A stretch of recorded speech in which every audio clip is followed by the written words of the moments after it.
Hello all. Right, I've decided to take the channel back to basics a little bit. It started off as a channel answering questions for people. And then it kind of went off on a bit of a tangent. It was basically to do with the CX. Went on a bit of a tangent with the Odd Life on the Road videos. I'll still do the Odd Life on the Road videos, but really I want to try and just get back to answering questions and helping people. I could say that this is purely for altruistic reasons, but it's not. It's because the Life on the Road videos actually take quite a long time to edit, and no one's that bothered anyway.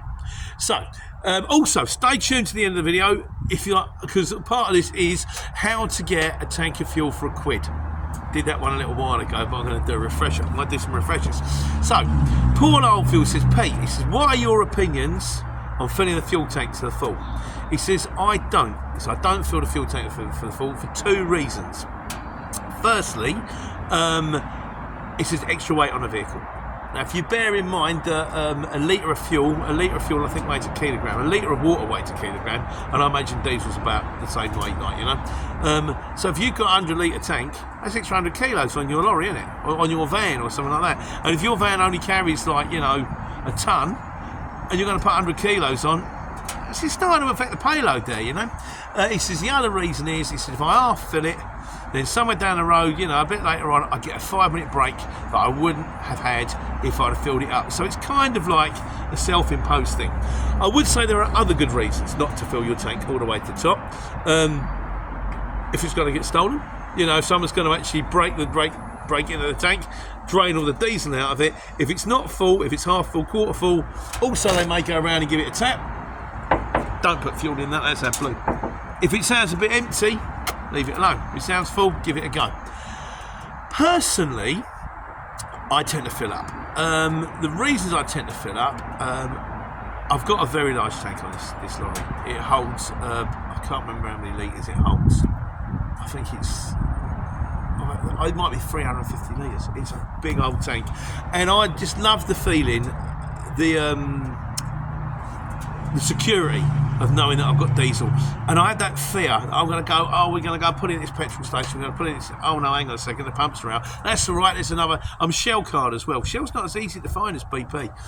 It's a bit further on down the road. Oh no, hang on, they've run out. Oh no, there's 3 lorries in front of me, I can't be bothered to wait to put out. Before I know it, the warning lights come on.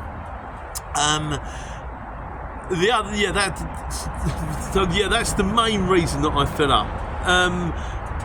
Also, because I'm frightened of missing out on jobs, and I kind of think, right, I've got that job, I can get there. Oh, hang on, I've got to stop for diesel. And diesel in this moment, it can take, if you start behind Arctics, 15-20 minutes to stop to get for diesel, then you're looking at that job, oh, it's gone. So no, I personally do.